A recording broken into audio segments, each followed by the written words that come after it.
Ay jireenya addunyaa amanuun hin ulfaata waan dubbannu wallaalle kichuu koo osoo nyaattee hin quufin osoo taphattee hin quufin maaliif kana manatti ree ay addunyaa sobdu maali haadhoo koo maaltu kana si hoosise ay wanti jaalalli kun nama goon hin qabdu lubbuu kee galaafatte ayu koo kichuu koo gaddi laphee nama cabsu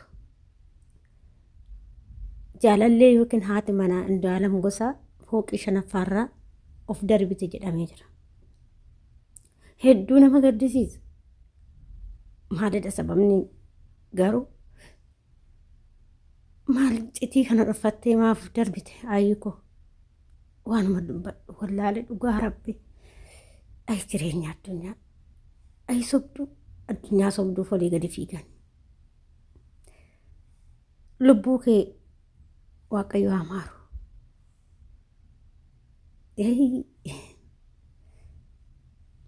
Taphattee nyaattee quuftee osoo hin quufin addunyaa irraa boqatte.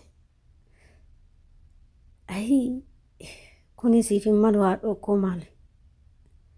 Dhugaa hedduu takkan gadde dhugaa rabbi waan dubbadhu wallaalee dhugaa Waaqayyo maatii keetti firoottan kee siif boqonnaa kennu waan jennu wallaalee maali kichuu koo maali iyyuu maneessi hin jiraatu bara dhiiranii saddaan baanii hin jiraatu sababa malee muti ishee mucoon kun kan fooqirraaf gad darbite ashamaa akkam jirtu hordoftoota kabajamtoota koo nagaa isin irraaffanne dhiifama isin jechuu barbaade mucayyoon kun akkuma beekamtu haadha manaa artistii Indaalam Gosaati akkuma argaa jirtan jechuudha.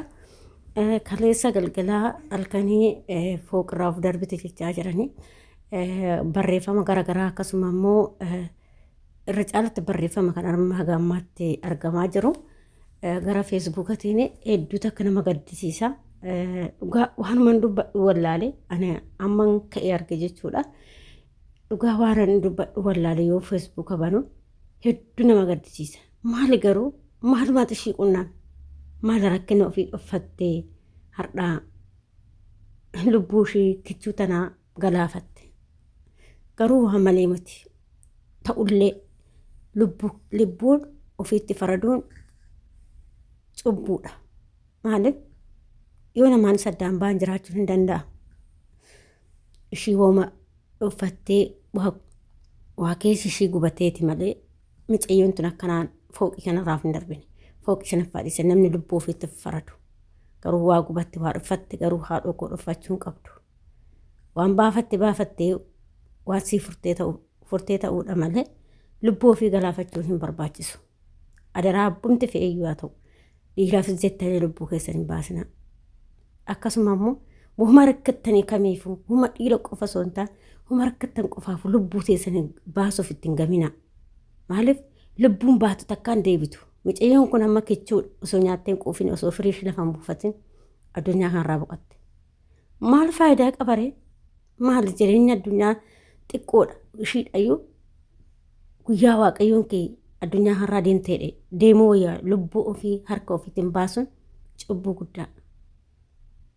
Kanaaf haadhoo koo rakkina keessa dhuffattee gubata keessa baattee lubbuu kee irraa faradde haadhoo koo.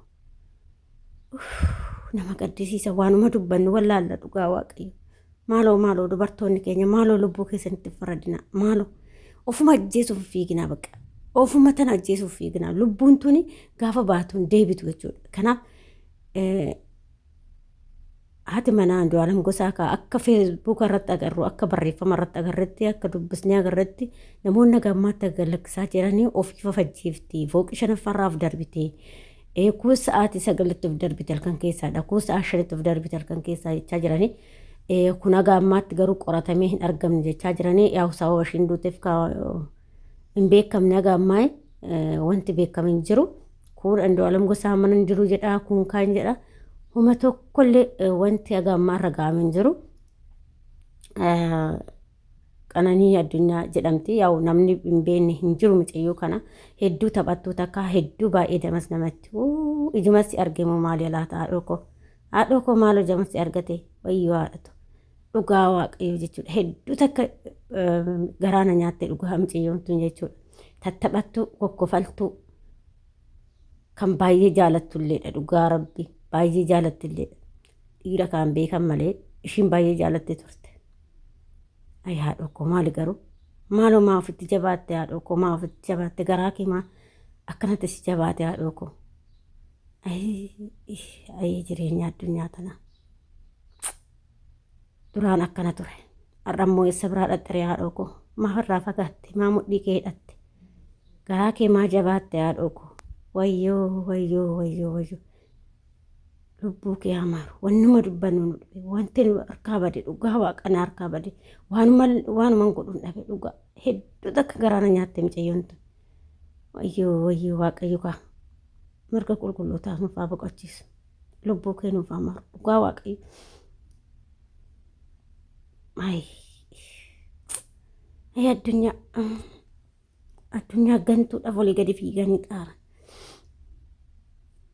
maali haadhoo koo maaltu si qunname adaraa obboloota koo yeroo aartanis ta'ee yeroo waa taatan of ajjeesuudhaaf hin fiigina ofuma lubbuu teessan tana baasuudhaaf hin fiigina wayyoo kichuu tana hima nyaatte biyyeenis imas nyaatte bichuun kaa biyyeetu maal godhan nama guba dhugaa waaqayyo baay'ee takku nama guba kan mucayyoo kanaa jechuudha waan ishiin duuteen kaha akkuma jedhan kaafoo qirraa lafa dhoofte ta'ee nama tajjeesse ta'ee rabbi haa beeku waaqayyo haa beeku nuti beekuu hin dandeenyu garuu maali haadhoo koo maaluma rakkattee iccitii kee osoo namoota qabduutti nama jirutti osoo himattee maal qaba nagaan boqadhu haadhoo koo waan dubbanudha.